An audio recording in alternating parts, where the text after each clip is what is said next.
Estamos creyendo y estamos convencidos de que Dios está haciendo una obra perfecta, y cada vez que nos podemos reunir, cada vez que nos podemos conectar, creo que siempre es una buena oportunidad para tener una expectativa para lo que Dios está haciendo. Siempre es una buena oportunidad para experimentar un milagro del Señor. Siempre es una buena oportunidad para recibir de lo que viene del cielo, de lo que viene de la presencia del Señor. Para el Señor no hay tiempos tarde. Dios no llega atrasado, Dios llega en el tiempo oportuno. Por eso es que un tiempo como el de hoy creo que es un tiempo que lo vamos a aprovechar. Vamos a poderle sacar el máximo. Sabemos que el Espíritu Santo está contigo, está en tu casa, y desde una conexión del Espíritu, desde una conexión de espíritu a espíritu, vamos a poder ser edificados en esta oportunidad. Así que damos gracias por poder compartir contigo. Saludamos a tu familia, saludamos a las personas que están ahí contigo a tu alrededor, y vamos a preparar nuestro corazón. Siempre que pensamos en una reunión como la que estamos desarrollando, siempre pensamos en un tiempo donde podamos adorar, donde podamos buscar al Señor en adoración, podamos interceder. La intercesión puede operar milagros en nuestra vida, la intercesión puede hacer cosas maravillosas en nuestra casa, pero también creemos que algo que es valioso es poder agregar un tiempo donde meditamos en su palabra. El escritor de Hebreo dice que la palabra del Señor es viva y eficaz. O sea, produce algo efectivo dentro de nosotros, produce fruto. Y cada vez que compartimos la palabra, cada vez que meditamos en ella, cada vez que tomamos un tiempo para escuchar, para conectarnos con lo que Dios dice a través de su palabra, hay una gran oportunidad para que Dios haga cosas grandes entre nosotros. Así que ahí donde está, quisiera pedirte que tomes tu Biblia ahí con tu familia y puedas ir conmigo a Apocalipsis capítulo 3, versículo 7. Hemos estado hablando de cada uno de los mensajes a la iglesia, a cada iglesia de Apocalipsis, pero que, como hemos dicho, estos son mensajes que aplican a las 7 iglesias, pero que también aplican a la iglesia de hoy de Jesucristo, también aplican a nuestra propia vida como creyentes, como personas de Dios, como personas que hemos depositado nuestra fe en el Señor. Este es un mensaje, yo creo que a lo largo de esta serie, si hay algo que he apreciado mucho en mi corazón, es que este es un mensaje que creo que el sentido que Jesús tenía que ver con poder traer una dirección, con poder traer un despertar a la iglesia, con poder traer, por eso Apocalipsis se llama el libro de la revelación, poder traer una revelación a nuestra vida para encontrar el camino correcto, para alcanzar la corona que habla a la iglesia que venciere, y poder experimentar todo el diseño que Dios tiene para nuestra vida. Entonces quisiera que fuera Apocalipsis capítulo 3, versículo 7. Dice la escritura: escribe al ángel de la iglesia en Filadelfia, esto dice el santo, el verdadero, el que tiene la llave de David, el que abre y ninguno cierra, y cierra y ninguno abre. Yo conozco tus obras. He aquí, es puesto delante de ti una puerta abierta, la cual nadie puede cerrar. Porque aunque tienes poca fuerza, has guardado mi palabra y no has negado mi nombre. He aquí, yo entrego de la sinagoga de Satanás a los que dicen ser judíos y no lo son, sino que mienten. He aquí, yo haré que vengan y se postren a tus pies y reconozcan que yo te he amado. Por cuanto has guardado la palabra de mi paciencia, yo también te guardaré de la hora de la prueba que ha de venir sobre el mundo entero, para probar a los que moran sobre la tierra. He aquí, yo vengo pronto. Retén lo que tienes para que ninguno tome tu corona. Al que venciere, yo lo haré columna en el templo de mi Dios, y nunca más saldrá de ahí. y escribiré sobre él el nombre de mi Dios y el nombre de la ciudad de mi Dios, la nueva Jerusalén, la cual desciende del cielo de mi Dios, y mi nombre nuevo. El que tiene oído, oiga lo que el Espíritu dice a las iglesias. Estuvimos hablando el tiempo pasado, hicimos la introducción acerca de esta carta a la iglesia de Filadelfia. Una iglesia que de acuerdo a su nombre se conoce como la iglesia amada. Era una iglesia amada por el Señor, por una serie de cualidades que ella desarrolla, una serie de características que ella desarrolla. Pero como al igual en todas las cartas, siempre la introducción que hace el apóstol Juan por la revelación de Jesús son cartas que comienzan revelándose Jesús a sí mismo, presentándose Jesús como quien es Él para la iglesia. Y desde este enfoque podemos ver lo que hablábamos, a un Jesús que se revela como el santo y a un Jesús que se revela como el verdadero. Algo muy poderoso que encontramos acá es que cuando Jesús se revela como el santo, está haciendo mención a la palabra santo, quiere decir apartado, separado, pero está haciendo mención a que en su condición Jesús no hay maldad en él, no hay nada en su ser, en su esencia que pueda venir de lo malo, sino solamente manifestar lo bueno para con Dios. Esto es algo que necesitamos atesorar en nuestro corazón, porque puede ser de gran bendición en una noche como hoy.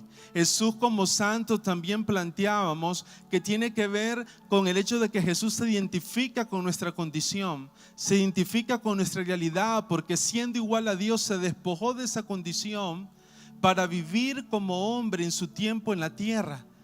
Pero para que pudiera tener una identificación con las situaciones que nosotros vivimos, con las situaciones que nosotros padecemos, con cualquier situación que hoy pudieras decir en tu casa, en tu familia, no le entiendo, no sé cómo está pasando, hoy es bueno saber que Dios se identifica con ella. La palabra santo tenía que ver también con el hecho de que Jesús se revela a la iglesia como alguien que tiene el control de todas las cosas.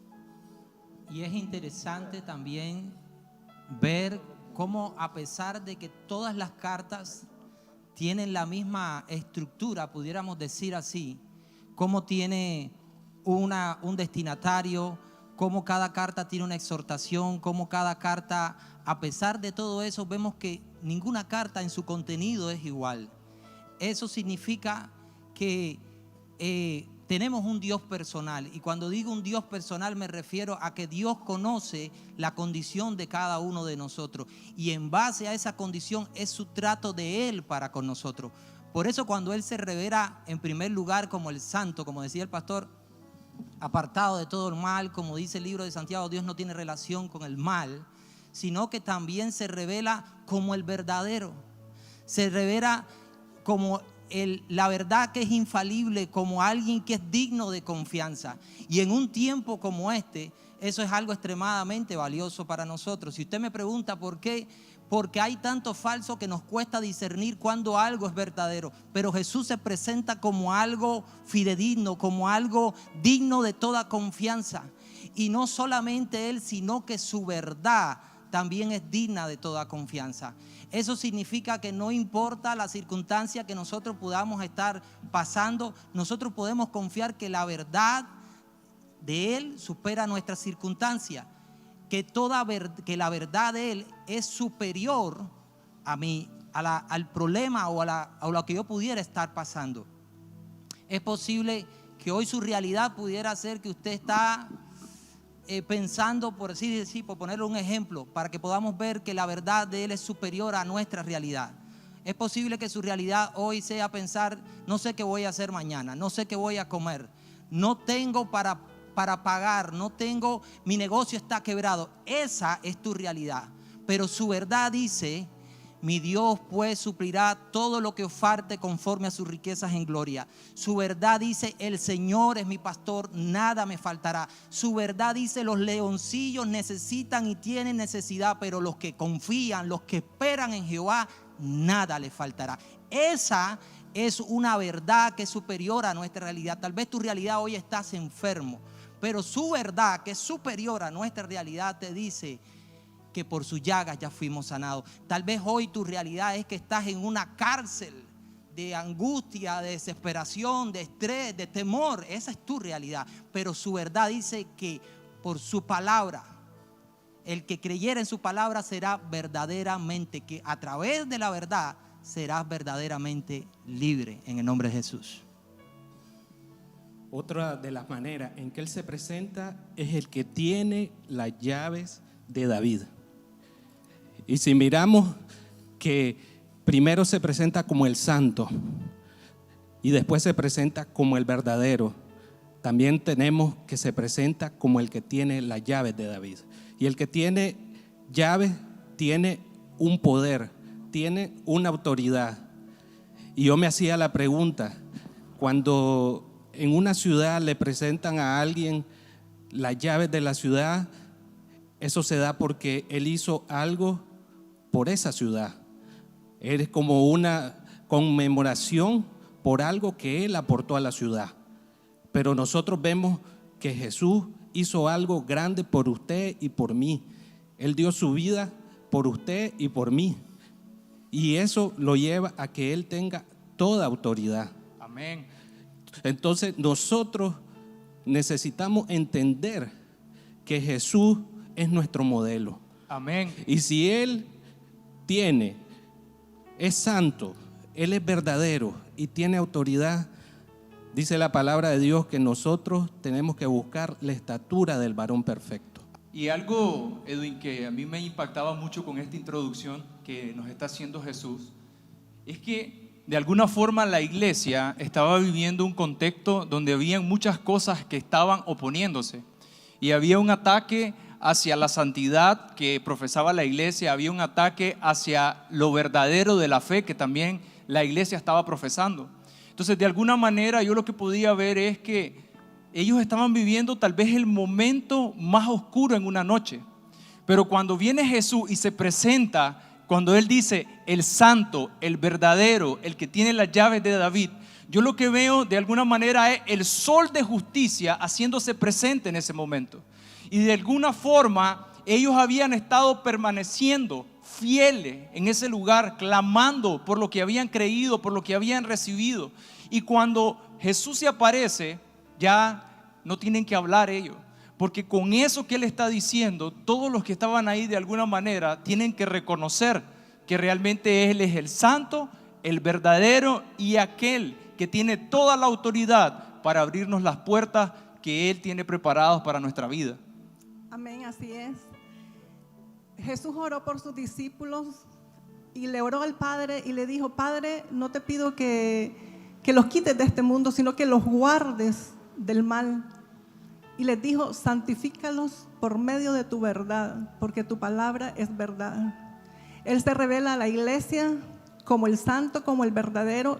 Son sus atributos, uno de los muchos atributos, pero Él quiere que su iglesia, esa iglesia Filadelfia de la que estamos estudiando hoy, quiere que nosotros retomemos eso. Y eso es lo que estamos haciendo en esta noche, que el Señor quiere llevarnos a esa plenitud del varón perfecto que es Cristo Jesús. Una de las cosas que nosotros vemos en esta carta de Apocalipsis y las 7 cartas a las diferentes iglesias es que hay una revelación de Jesucristo y hay cosas que se dicen de Jesús en el Apocalipsis que son extraordinarias. No solo se revela lo que Él es, sino lo que Él está haciendo y lo que va a hacer. Habla de su retorno, habla de que Él es digno de abrir el rollo que nadie más era digno. Pero ¿dónde terminaría todo eso si Jesús no nos dijera cómo eso nos beneficia a nosotros? Porque lo único que haríamos es admirarlo, lo único que haríamos es decir, qué extraordinario la persona de Jesús. Pero en esta carta también Él dice: yo soy el que tiene las llaves. Y Él nos habla de que esa llave puede abrir puertas que nadie más puede abrir y que puede cerrar puertas que nadie más puede cerrar. Entonces Él se está colocando en una dimensión de autoridad y la pregunta es, todo eso que Él está diciendo, ¿cómo pudiera ser aplicado a nuestra vida hoy? Porque cuando hablamos de llaves, todos entendemos fácilmente lo que las llaves representan. El que tiene la llave tiene el control. Entonces, cuando Él está hablando de llaves, está hablando de leyes, está hablando de principios, está hablando de sistemas, está refiriéndose a muchas cosas. Pero son llaves que si Él nos las da a nosotros, que nosotros podemos recordar el pasaje en Mateo capítulo 16, el verso 13 en adelante, cuando Jesús está hablando con Pedro y a Pedro le dice, a ti te daré las llaves, a ti te estoy entregando unas llaves que representan autoridad. Y lo está recordando una vez más a la iglesia de Filadelfia cuando le dice, yo tengo las llaves, pero esas llaves que yo tengo, yo se las voy a dar a mi iglesia. Ahora Él dice, las llaves de David, y lo que representa inmediatamente David es un reinado. Entonces imagínate un rey que gobierna sobre todo un territorio, que tiene personas a su disposición y que él tiene el poder. Es casi como cuando el faraón le dijo a José, después de mí serás tú y todos te van a obedecer a lo que tú digas. Entonces el faraón, que era el rey, que era el que gobernaba, que era el jefe supremo de todo, ahora empodera a otro hombre de tal manera que le dicen, así como me obedecen a mí, te obedecerán a ti por causa de lo que yo te estoy entregando. Ahora Jesús dice, yo tengo las llaves de David. Dios le había hecho promesas a David que se cumplieron en la vida de Jesús. Pero ahora Jesús está entregando esas llaves que representan autoridad. Jesús está diciendo, yo tengo las llaves, yo se las quiero dar a ustedes. Yo quiero que ustedes sean personas que entienden principios, que abren las ventanas de los cielos, que hacen que puedan vivir bajo cielos abiertos, que pueden provocar que el cielo intervenga a su favor. Porque cuando nosotros leemos en Mateo 16, y permítame leérselo rápido, dice el verso 13, viniendo Jesús a la región de Cesarea de Filipo, preguntó a sus discípulos diciendo, ¿quién dicen los hombres que es el Hijo del Hombre? Ellos dijeron, uno Juan el Bautista, otros Elías y otros Jeremías o alguno de los profetas. Él les dijo, ¿y vosotros quién decís que soy yo? Respondiendo Simón Pedro dijo, tú eres el Cristo, el Hijo del Dios viviente. Entonces le respondió Jesús, bienaventurado eres Simón, hijo de Jonás, porque no te lo reveló carne ni sangre, sino mi Padre que está en los cielos. Y yo también te digo que tú eres Pedro, y sobre esta roca edificaré mi iglesia. Ahora, yo quiero que leamos bien este versículo, porque no leerlo bien trae mucha confusión. Aquí Jesús está hablando con sus discípulos y Jesús está interesado en que ellos tengan una revelación, porque hasta que no tenemos la revelación de Cristo, todo lo que Él ha logrado, aunque Él diga yo tengo las llaves de David, aunque Jesús diga yo tengo toda potestad en el cielo y en la tierra, yo conquisté a todo lo que podía ser conquistado, yo exhibí públicamente a todo principado y a toda potestad, y las enfermedades yo las llevé en mis llagas, y por mis llagas ustedes fueron curados. Ahora, esa verdad, que Él es el verdadero, necesita ser revelada para que nosotros podamos entrar en la dimensión de revelación que nos abra el entendimiento espiritual de tal manera que podamos ver todos los beneficios de lo que Él ha conquistado. Porque a mí de nada me sirve que me diga que usted es dueño de algo, si ese algo, aunque yo lo necesite, no tengo acceso. Entonces Jesús jamás dijo: yo tengo las llaves para decir yo soy el omnipotente. Jesús está diciendo: yo tengo las llaves, pero porque yo las tengo, ustedes también tienen algo.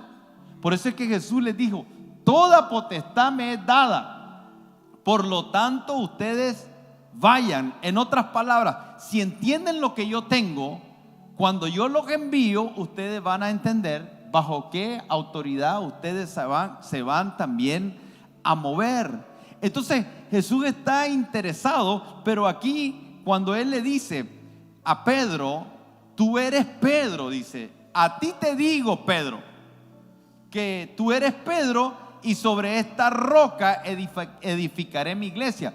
La pregunta es: ¿sobre qué roca? No sobre la persona de Pedro. Recuerde que lo que Jesús está exaltando, lo que Jesús está emocionado, si me permiten decirlo así, es de lo que se le ha revelado a Pedro. A Pedro se le ha revelado en ese momento algo que muchos no estaban viendo. O sea, muchos estaban viendo a un Jesús que le llamaban Juan el Bautista. Y Juan el Bautista, a pesar de que entre los profetas ha sido el más grande, esto lo dice Jesús, Juan el Bautista no tenía la autoridad, ni tenía las llaves de David, ni había conquistado la muerte, ni iba a conquistar la muerte. Elías, a pesar de que había sido un profeta que había hecho descender fuego del cielo, aún ese Elías no era el Hijo de Dios, ni Jeremías, ni ninguno de los profetas. Entonces lo que Jesús está diciendo: el mundo, algunos tienen idea de mí, pero no tienen la revelación. Y a mí no me interesa lo que digan, a mí lo que me interesa es lo que el Padre revela. Y cuando Él le dice a Pedro: ¿y tú quién dices? ¿Ustedes quién dicen? Y Pedro salta y dice: tú eres el Cristo. Y no tengo el tiempo para explicar lo que representa esa palabra Cristo, porque el ungido. Amén. O sea, Cristo era el esperado. Amén. Era el Mesías, era el que iba a venir como Salvador del mundo a establecer el reino de Dios. Entonces lo que está diciendo Pedro es: hey, he estado 3 años y medio a tu lado, te he visto hacer milagros, pero no te puedo comparar con los milagros de Elías. Hay algo que tú tienes que es diferente. O sea, Elías hizo descender fuego del cielo, Moisés abrió el mar rojo, tal vez Naamán sanó, tal vez Eliseo sanó a leprosos, pero tú eres el Cristo. Y Jesús dice: esto no te lo reveló carne ni sangre. Esto no es un asunto terrenal. Lo que tú acabas de confesar es algo que viene directito del cielo. Amén. Esto te lo reveló mi Padre. Y cuando Él dice esto, le dice: Pedro, de cierto te voy a decir algo sobre esta roca. ¿Cuál roca? Sobre la revelación. Amén. Sobre lo que acabas de decir. O sea, sobre la revelación que tienes de mi persona. Lo que yo soy, sobre esta verdad, yo voy a edificar mi iglesia. Nunca la iglesia va a ser edificada sobre la personalidad de un individuo. Amén. Toda la iglesia de Jesucristo, la verdadera iglesia de Jesucristo, solamente puede ser edificada sobre la persona de Jesucristo. Amén. Porque no hay otro fundamento. Él es la piedra angular. Nadie puede poner otro fundamento que no sea Cristo. Cristo dice: yo soy el fundamento, yo soy la piedra angular, yo soy la roca inconmovible.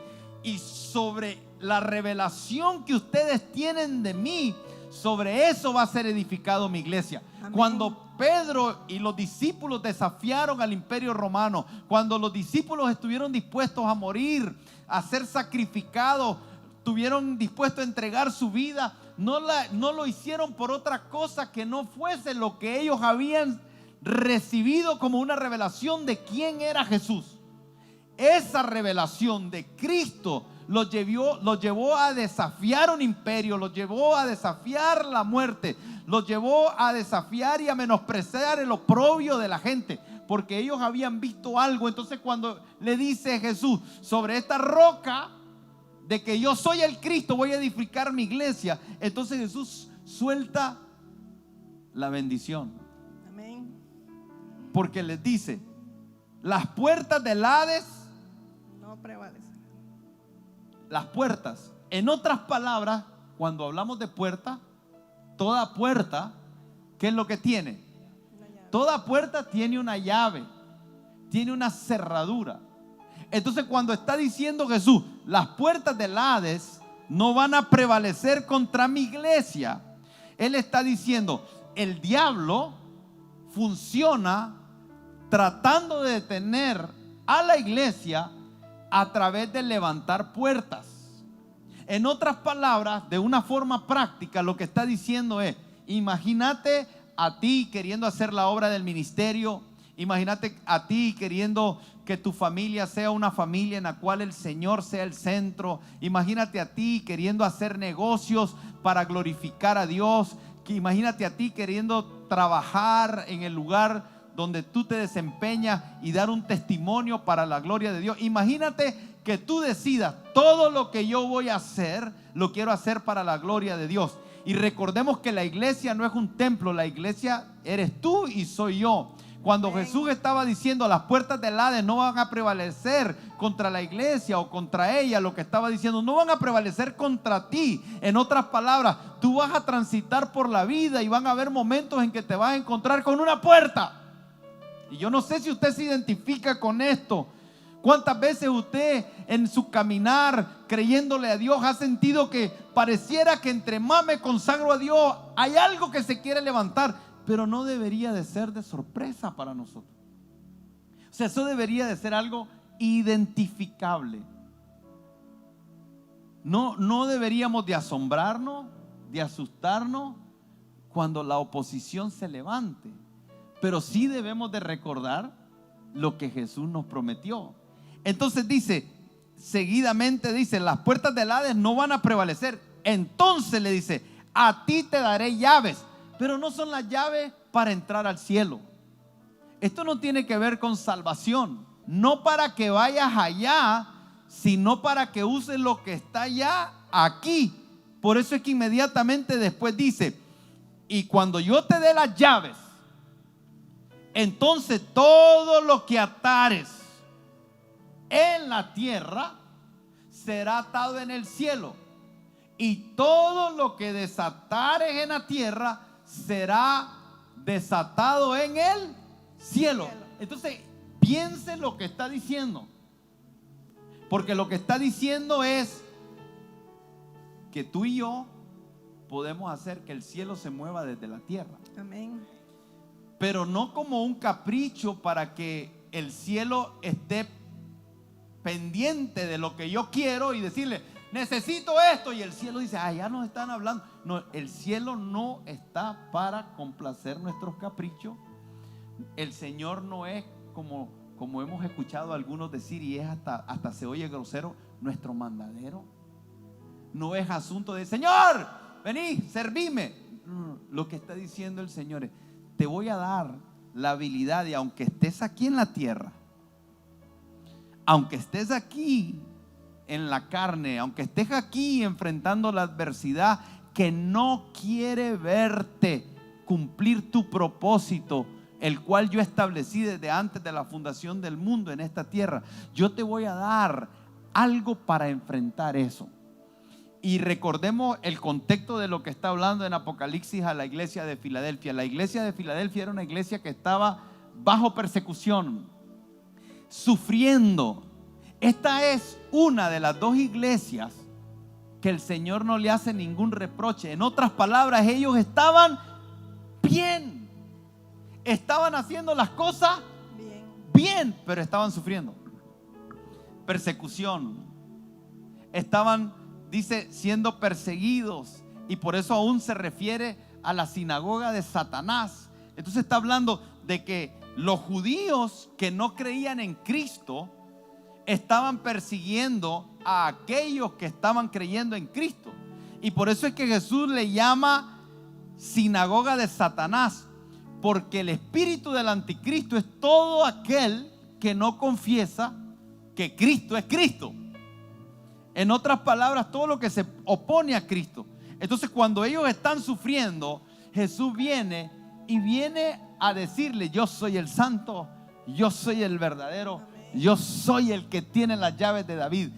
¿Te imaginas cómo te sentirías vos si en tu lugar de trabajo tenés a tu alrededor un montón de gente que te quiere, que te está moviendo el piso, que te está serruchando el piso, que te quiere ver fuera, o que vos sos parte o estás en un lugar donde estás siendo perseguido y de repente llega alguien y te dice: hola, mucho gusto, yo soy el dueño de aquí? Y cuando te dice yo soy el dueño, dice: yo soy el dueño y yo te voy a dar a ti si tengo la aprobación. Mira cómo somos. Porque a mí me ha pasado algunas cosas similares. Hay personas a tu alrededor pero de repente el mero está con vos. ¿Cómo te sentís? Entonces Jesús viene como un bálsamo. Jesús viene con una palabra de esperanza. No viene con un reproche y le va a hablar de lo que Él es y de lo que Él les va a entregar. Pero lo peor es tener una llave que no sabemos que abre o que ignoramos que tenemos. Entonces, el problema nuestro es que muchas veces el Señor nos ha entregado cosas que nosotros no sabemos que abren, y nos la ha entregado a ti y me la entregó a mí. Y esto puede sonar arrogante. Yo no dudo que alguien me esté escuchando, porque hay personas que escuchan no porque quieren escuchar, sino porque están escuchando para ver qué critican. Pero ahí el Señor va a hacer la obra y te amamos, te bendecimos. Pero imagínate que esté pensando: qué arrogante que es este al creer que Él tiene una llave.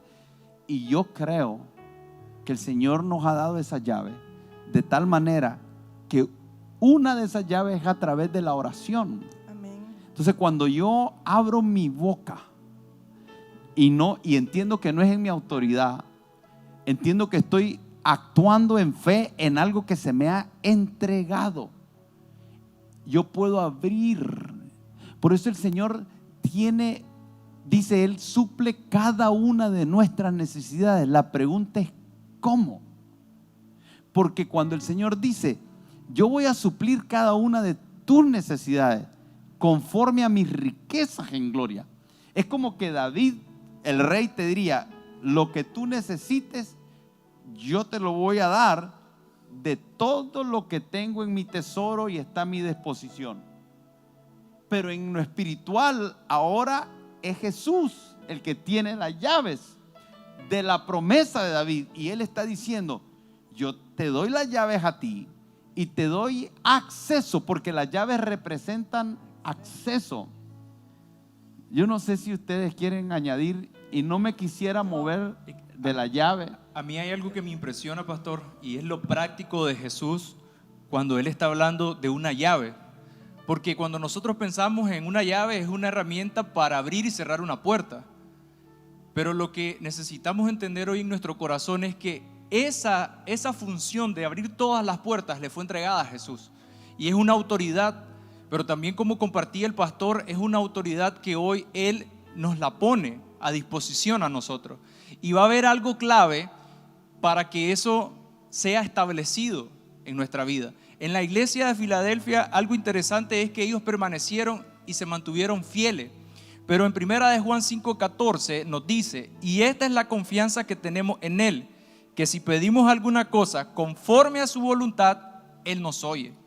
Por tanto, es importante saber que no va a ser una llave para abrir todo lo que yo quiero, sino que tiene que ver con una llave para abrir todo lo que está alineado a la voluntad y al plan de Dios para nuestra vida y lo que Él quiere hacer con nosotros. Se me venía el recuerdo cuando el Señor antes de partir se le apareció a sus discípulos y les dijo: es necesario que todas estas cosas sucedieran, que Cristo padeciera para que todo lo que estaba escrito en la ley de los profetas, de Moisés y los salmos, se llevara a cabo. Y entonces dice su palabra que entonces dice, les abrió el entendimiento para comprender las escrituras.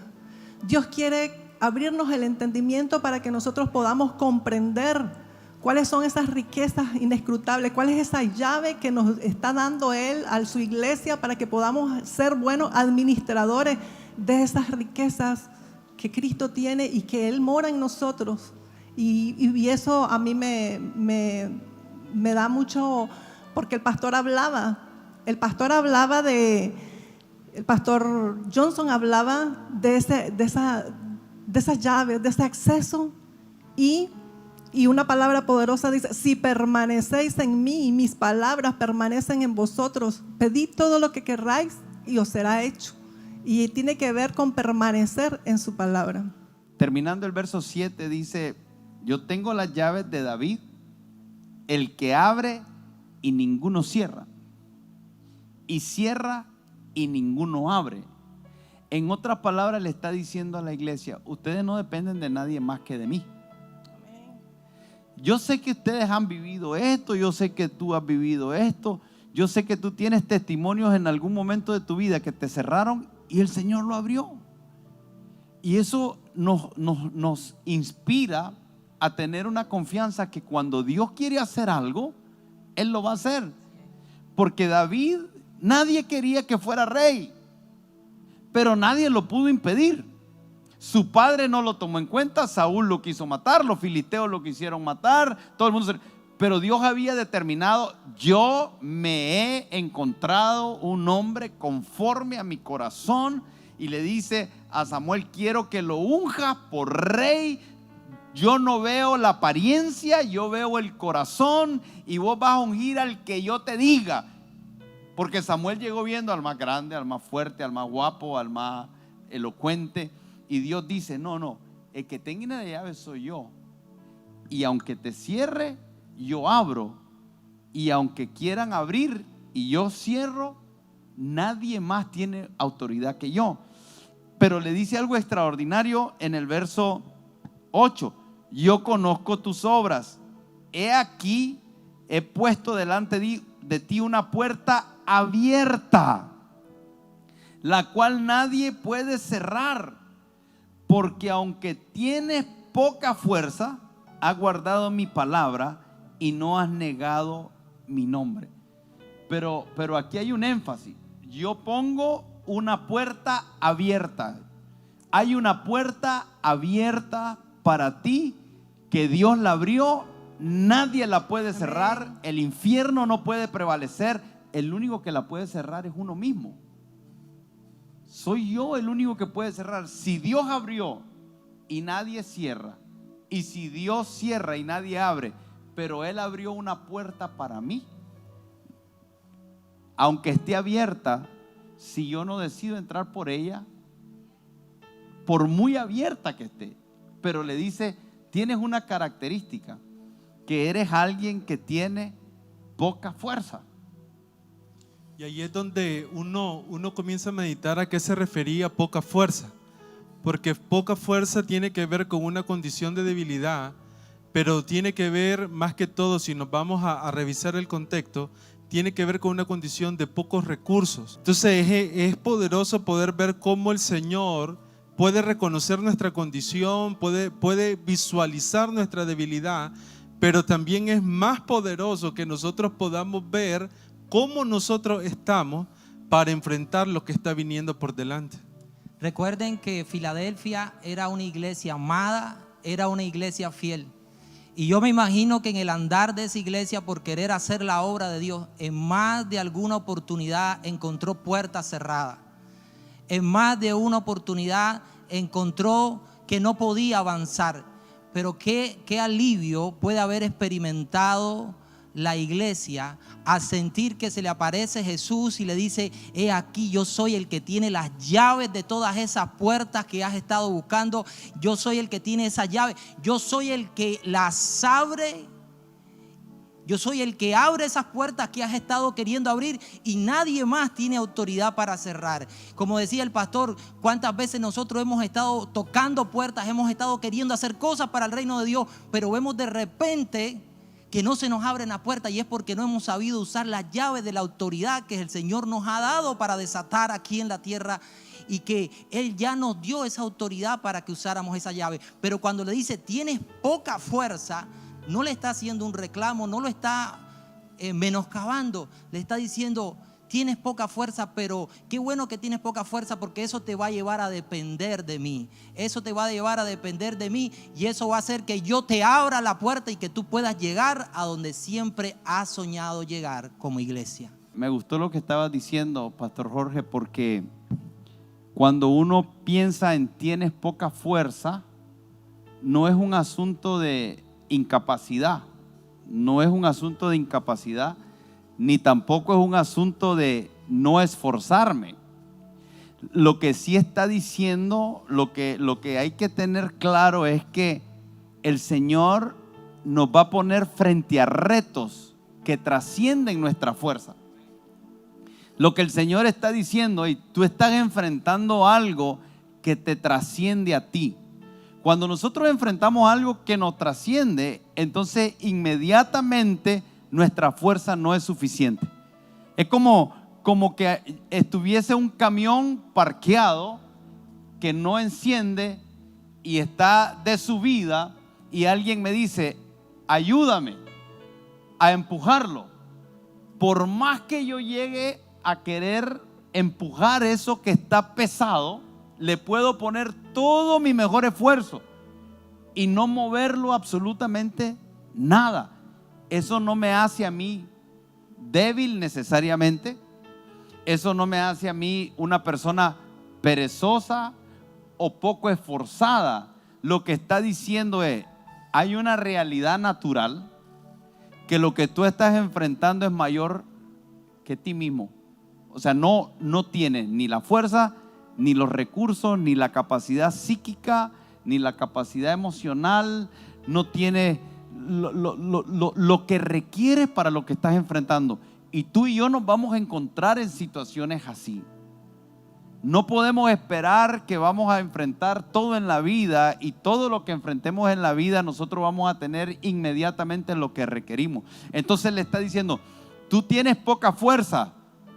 O sea, no tienes la capacidad para lo que estás enfrentando, pero a la misma vez eres esforzado, porque tampoco puedo ver algo que no lo puedo mover y simplemente sentarme a esperar que las cosas se resuelvan por sí mismas.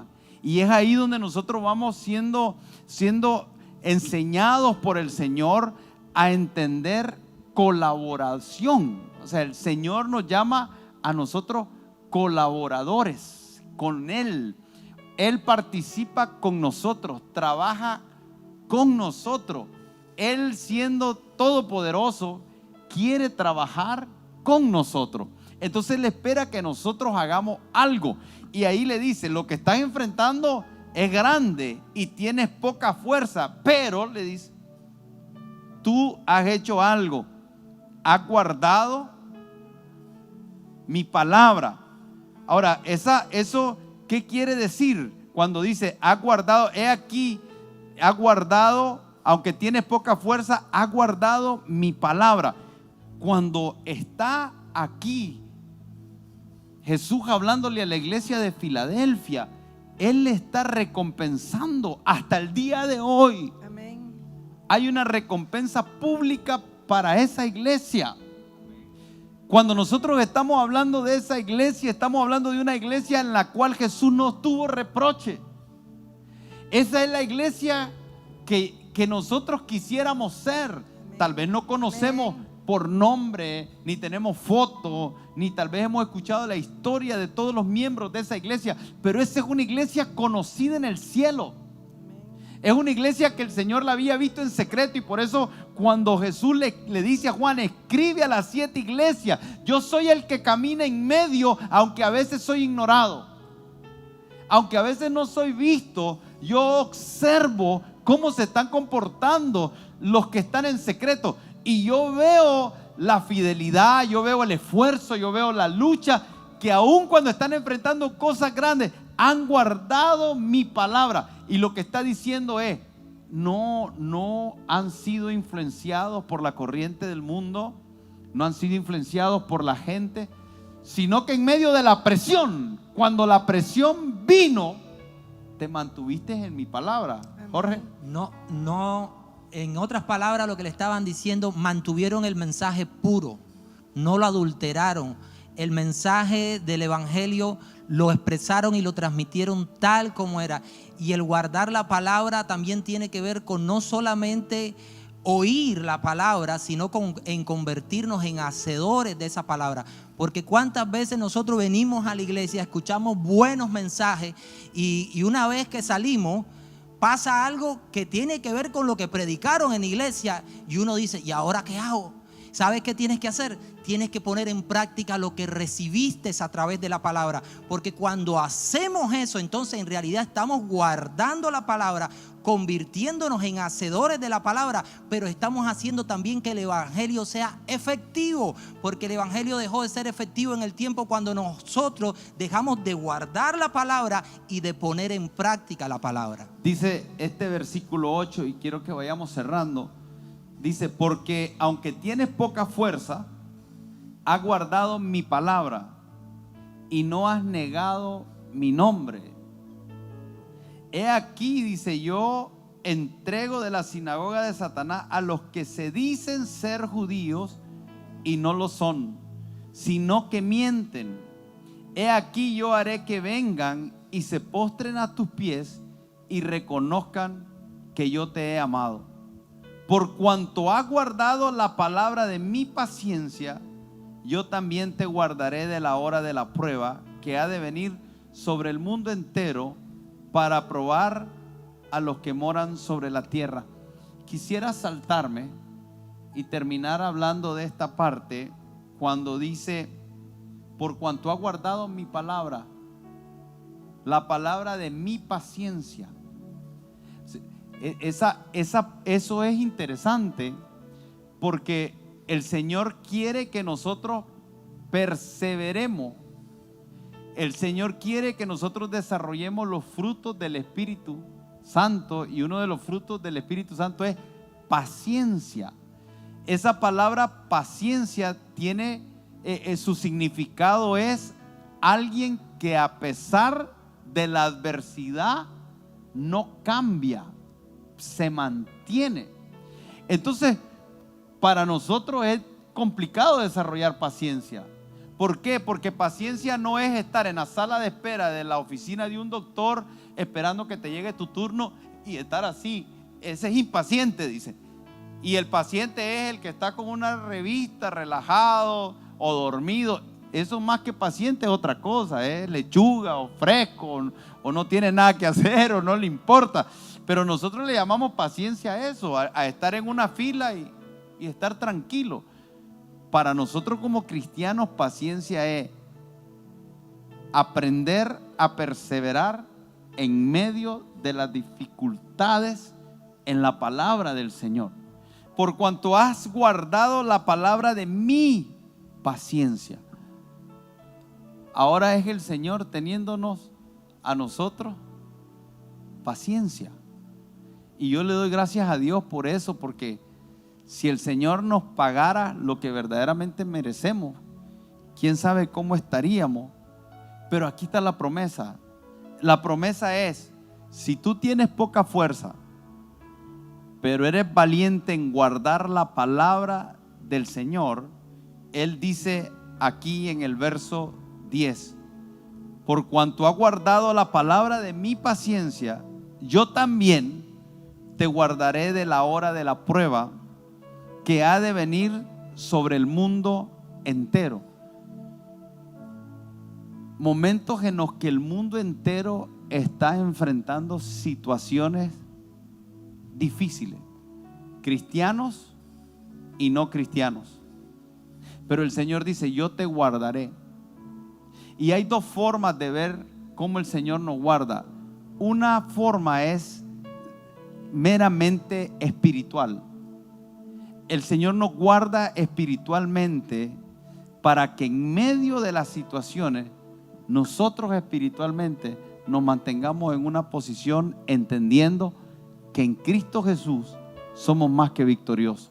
Amén. Espiritualmente el Señor puede guardarme en medio de la prueba,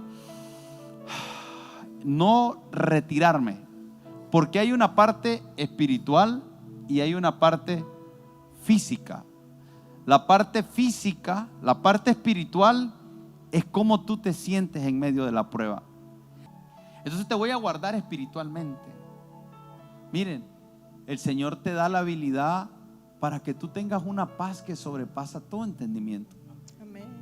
Yo hablaba con alguien y me decía, pastor, estoy desesperado, estoy como casi volviéndome loco y me siento mal, no puedo dormir, tengo ataques de pánico. Pero estaba hablando con alguien, y esto lo digo porque nadie va a saber, pero estamos hablando de alguien que sabemos que su vida no ha sido una vida en la cual ha guardado la palabra.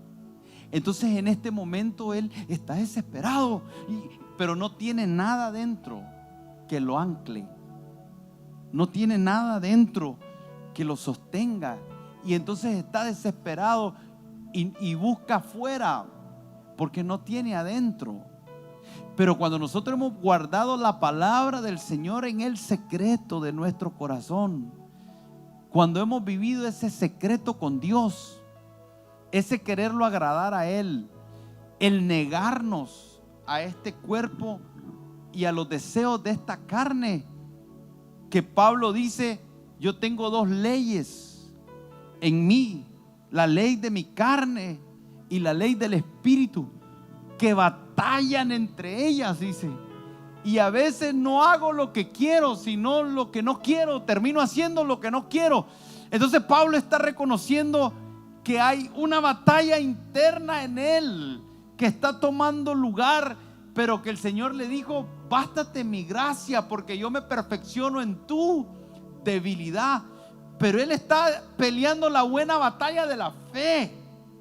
Y la buena batalla de la fe se pelea arraigado y cimentado en esa palabra de verdad. Entonces cuando nosotros estamos en ese ejercicio, escucha, cuando tú estás viviendo en el secreto, cuando tú estás guardando la palabra de Dios en el secreto, cuando tú cuidas tus ojos para no ver lo que no debes de ver, tú cuidas tu boca para no hablar lo que no debes de hablar, tú, a pesar de lo que haga tu prójimo, aunque te haga daño, tú no pagas mal por mal. Aunque estés molesto en algún momento por una ofensa, tu boca tú nunca la abres para maldecir, porque tú sabes que la palabra de Dios dice que bendigamos a los que nos maldicen, que hagamos bien a los que nos hacen mal, que si nos piden, demos. Que sobre toda cosa guardada guardemos nuestro corazón, porque de él mana la vida. Y tú estás en un constante alerta. Vivimos en un estado de alerta, no de estrés, no de acusación, no de remordimiento. Es un estado de alerta espiritual, velando, donde yo estoy viviendo y estoy juzgando las cosas constantemente desde la palabra de Dios, llamando malo a lo que Dios llama malo, llamando bueno a lo que Dios llama bueno, haciendo lo que el Señor le agrada, porque dice que sea de palabra, sea de acción, todo lo que hagamos, hagámoslo como para el Señor. Y entonces estás en este estado, quiero complacer. Jesús decía, yo no digo lo que yo quiero, yo solo hablo lo que he oído a mi Padre. Jesús decía, yo no hago otra cosa más lo que he visto a mi Padre. Jesús decía, mi Padre hasta ahora trabaja y yo por eso trabajo. Jesús está diciendo, yo estoy viviendo una vida donde estoy guardando todo lo del Padre. Estoy guardando todo lo del Padre. Quiero hacer todo lo del Padre. Y por eso es que aún cuando estaba en el huerto de Getsemaní, él decía, Señor, si es posible, pasa de mí esta copa, porque mi cuerpo está en angustia. Estoy sudando sangre con sudor. Esa hora no la quiero, sé que viene. Si es posible, pasa de mí esta copa, pero no se haga mi voluntad sino la tuya. Jesús está guardando la palabra del Padre. Y entonces dice el Padre: por cuanto tú guardaste mi palabra, yo te guardaré. Entonces espiritualmente el Señor nos fortalece. Él nos guarda. Mire lo que dice Juan, el capítulo donde Juan dice: Señor, yo no te pido que los quites del mundo, no ruego que los quites del mundo, sino que los guardes del mal. Quiero que miren esto, porque Jesús está diciendo en Juan capítulo 15 lo mismo que está diciendo a la iglesia de Filadelfia: yo los voy a guardar en la hora de la prueba. Pero Jesús en Juan dice: no los quites del mundo. Imagínense nosotros ahorita diciendo: Señor, llévame. Espérate, eso es peligroso. ¿Qué significa que te quite del mundo? ¿Qué significaría, Pastor Rubén, que en este momento vos le digas: Señor, líbrame de todo lo que está pasando? Y el Señor dice: bueno, te voy a librar de dos formas: o te llevo o te guardo estando aquí. ¿Cuál querés? Que me guarde estando aquí. No querés ir, no estás como Pablo. Vos, creería en mi humanidad, que no es el tiempo. Pero pensá, porque Jesús está diciendo: todos tus problemas se acabarían si el Señor viene y si se aparece un ángel en tu casa y te dice: nos vamos. Pero Jesús dice: yo no ruego para que los quites del mundo, sino que lo guarde del mal. Y Él dice: yo los voy a guardar en la hora de la prueba. Entonces yo lo que creo es que interpreto de todo esto, para ir cerrando, es esto, Pastor Jorge, y me gustaría que hicieras un comentario de lo que voy a decir. Lo que yo interpreto es esto: yo te voy a guardar en la hora de la prueba que el mundo va a enfrentar. Pero quiero que sepas que te puedo guardar enfrentando eso, pero fortaleciendo tu hombre interior de tal manera que aunque tienes poca fuerza, tú salgas vencedor. O puedo hacer que físicamente, literal, yo lo evite. Lo que yo sé que si yo guardo su palabra, Él me va a guardar a mí en la hora de la prueba. Y qué bueno es tener la confianza, la certeza, estar seguro que pase lo que pase, el Señor nos va a guardar. David decía: rodéame como con un escudo. Imagínense usted un escudo rodeándolo. Ese mismo entendimiento lo tenía la iglesia de Filadelfia, de que ella iba a ser guardada, de que ella iba a ser preservada en el día de la prueba.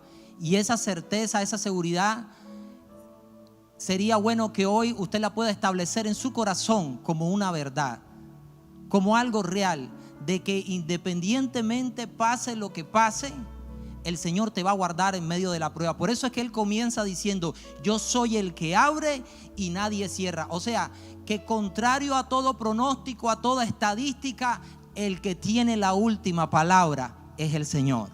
Podemos observar que la palabra de Dios nos ha bendecido de manera grande, porque cuando nosotros estamos diciendo en el versículo más adelante: retén lo que tienes. Cuando Dios está diciendo retén, está diciendo aférrate. Y hoy nosotros, en el nombre de Cristo Jesús, vamos a ser esa iglesia que toma, que guarda, que vigila. Porque cuando la palabra guarda dice, está refiriéndose a que se mantenga en una acción de obediencia. ¿Y en qué nosotros vamos a guardar? En aferrarnos en el nombre de Cristo Jesús. No sé cuál circunstancia usted esté pasando, no sé, pero sí la de Filadelfia era que a pesar de su contexto, a pesar de lo que estaba a su alrededor, a pesar de la persecución que ellos estaban teniendo, era una iglesia que el Señor la miró en medio de su contexto, una iglesia que permaneció fiel, que guardó, que no fue como la iglesia de Sardis, que no fue vigilante. Esta iglesia fue vigilante. Hoy nosotros tenemos que abrir nuestros ojos en ver si estamos guardando la palabra del Señor, y para que delante de Él seamos hallados fieles. Y en el nombre de Cristo Jesús oramos y decimos: Señor, yo voy a retener en tu palabra mi fe. Voy a aferrarme. Aferrarme es como hacer esto. Me voy a aferrar en medio de la circunstancia, en medio de la tribulación, a creer en que tú tienes la victoria sobre mi vida. Porque más adelante, después que dice: al que retiene el Señor, y si venciere, le dará la promesa de la corona. No te dejes quitar el lugar de la victoria. Permanece, Padre, en el nombre de Cristo Jesús. Hay fieles en este mundo. Hay fieles que